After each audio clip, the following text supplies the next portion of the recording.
next talk, which is from Noob tonight. And that is just basically going to tell us about the ingredients you need. We've been talking about the career and how important it is to the industry, how important it is to the economy. But what are the things that you need to start this career to, start your journey? After all, this is the Cyber Starters Conference. So we'd like to assume everybody is trying to start this journey. So for that talk now, we'll be inviting a very somebody that I'm actually honored to be able to call on stage. He is an international penetration tester, is a public speaker, and I like to refer to him as a cyberpreneur, somebody that joins cybersecurity and entrepreneur together. So ladies and gentlemen, give a round of applause, Dr. Bright Gameli. Okay. Well, I think I can start. Just no more interference. I'm actually running a little bit short of time because I'm a bit of a planner, so everything gets to be very, very timely for me, and I'll have to rush out in a few minutes. But I'll try to do the little that I can. So my name is Bright Gameli Mawudor, originally from Ghana, but I currently live in Kenya, where I've been here for the past 20 years. But I spent about 4 years in South Korea, where I did my master's and PhD in cybersecurity. I'm a publisher, I write, I talk, I've done, if I consider this another presentation, this will be my 176th presentation, 176 presentation on cybersecurity. I like to talk about a lot about resilience and how to groom people. I currently am the CTO of a company called Zetova, where we do data science as a service.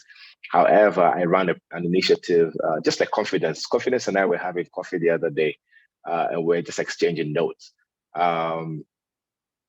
So it was really nice to be able to actually just get to share ideas and see how we can actually help each other. I run an initiative called Africa Hackon. Africa Hackon is the first ever live cybersecurity conference ever to be done in East and Central Africa. Excuse me, we run one in West Africa as well in Ghana, and I see how we can actually get to Nigeria as well. Out of Africa Hackon, we have so many people who came out to become fully cybersecurity engineers. Currently, my youngest mentee out of Africa Hackon is actually 16 years old. This 16-year-old can hack, can code, can break into systems, can break into mobile applications, networks, name it, hardware hacking, he does it. So there's a whole team of them, about 16 to 19-year-old. There's so many of them. So that's what I've been doing. Now, how did I groom this 16-year-old to become what he is right now? I started with him when he was 11, just 11 years old. And that started with just being able to show him basics of things. One thing that we're missing a lot when it comes to cybersecurity as a career is a lot of people forget about the basics. You forget about the basics, you become very difficult. It becomes very difficult for you to be able to become a guru in it. I try to learn anything and everything in cybersecurity. I'm not the best in all that I do, but I can actually understand almost anything that has to be there. So it started with basic introduction to programming. I'm talking about HTML, CSS, PHP, JavaScript, and Python. Python is necessary for anything that you have to do in cybersecurity, and I introduced him later to Linux. Most people can learn Linux, basics of Linux, how to navigate through, and the basics of Linux can take even 6 hours. Yes, he learned Linux in 6 hours. So if he can learn Linux in six hours, anybody can do it. So getting to do that is get to understand what is networking. Networking, I'm talking about basic, even people these days don't know how to even claim how an RJ45 cable, but I say that's basic things you learn in school, and you guys learn how to actually put them together.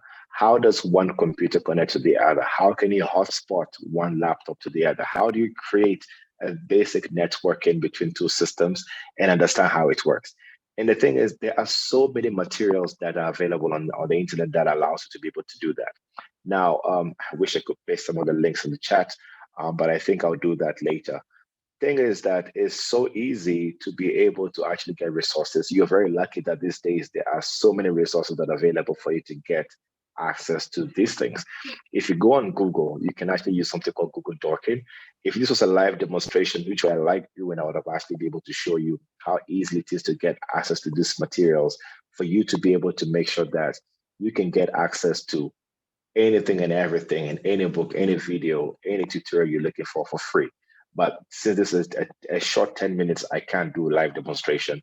I would have been able to show you how hacking really happens or show you how to hack into some of the systems where we can take sample emails from here and be able to show you how to use it against other people in the market.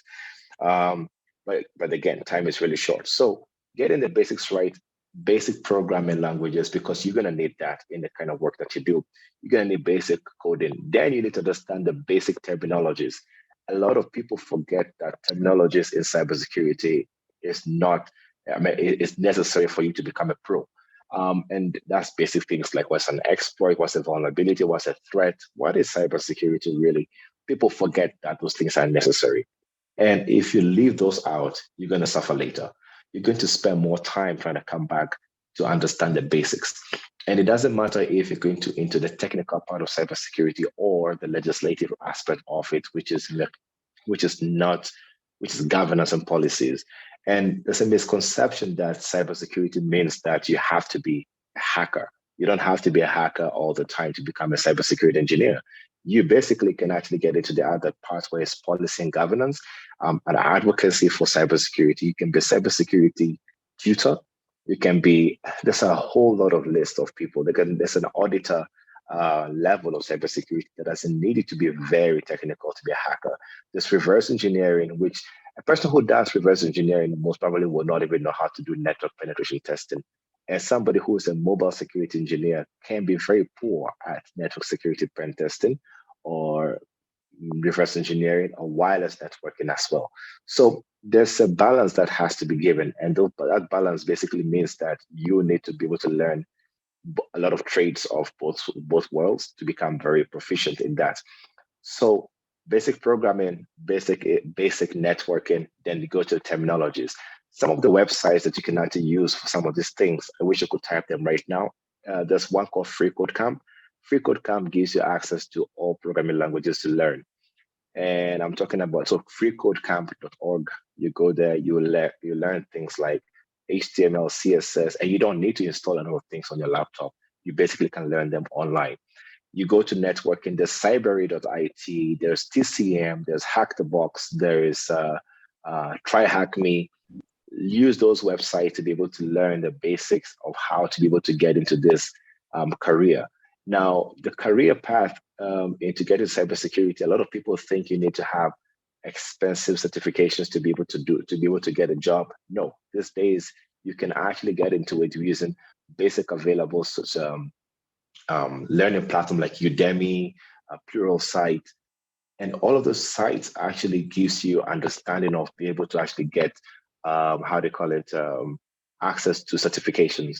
I actually gave one of my students how they call it access to Udemy, and those courses are cheap as of $12, $10, $15, $20. Most you ever get is $30, and he got all of those certifications. Getting the job became very easy.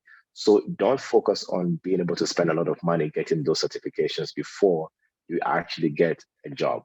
Once you get into a job and you're making money, you're making some income, you can now apply for the most expensive certifications, EJPT, of offensive security, OSCP, or certified ethical hacker.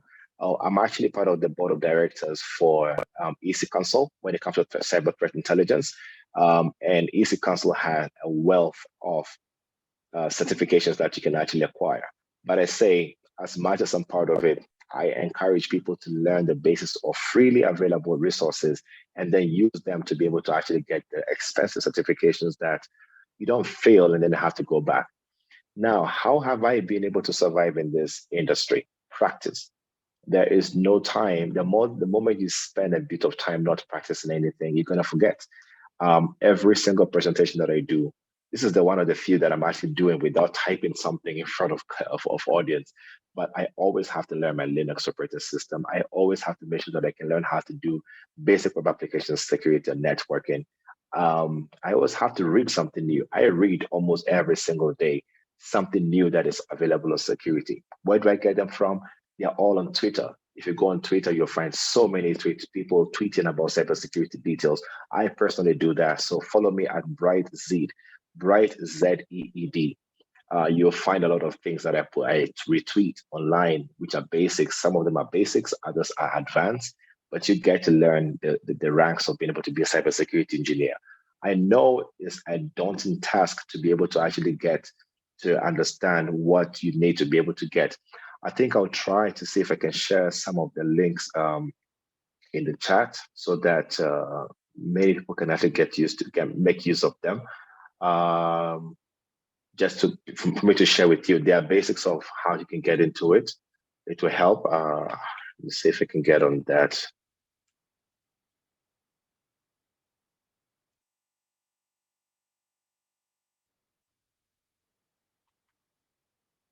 So if I can join, I will share those links right now.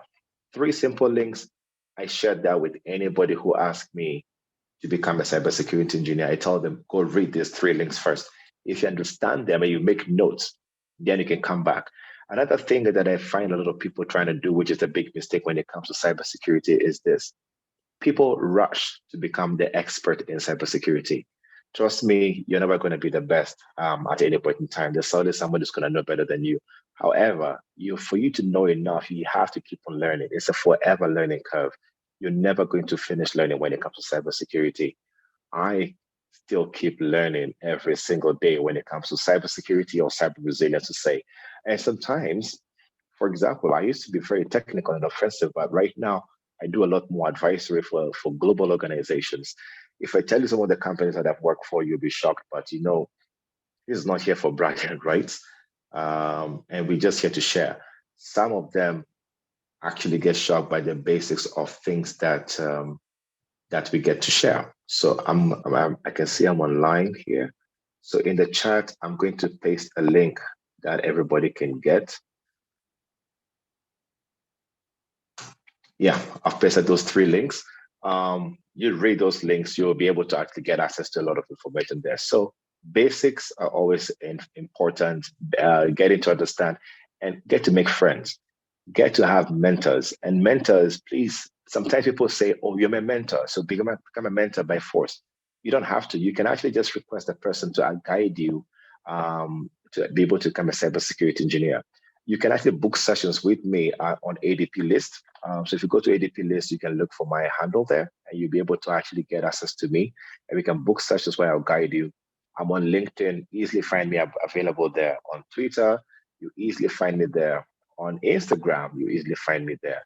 All I try to do is I let people get to learn something by themselves before coming. If you read these links before coming to the session, or before coming to me to actually get guidance, I'll be able to help. Africa Hackon has a lot of mentors, so many people who have wealth of information, but they will only help you if you can help yourself. So before you get to look for mentors and everything, don't let it be spoon fed. People want like to be spoon fed. Trust me, a lot of people will run away from you. They will never be able to help you. That's why it's always important for you to be able to get the basics right by reading something on yourself. If there's a question that you've asked and you want to understand how to do something, go Google. That's the first thing to do. Google, understand the basics, see where you're actually lacking the expertise and say, hi, Dr. Bright, I'm trying to learn how to do ABCD. Can you help me to be able to understand how to go about it? I'm trying to do a few things here in threat intelligence, for example. Can you guide me on what to read? Or I've tried to set up this. I don't know how to do it. Maybe I might not be the best person, but I can refer you to somebody who will be able to help you.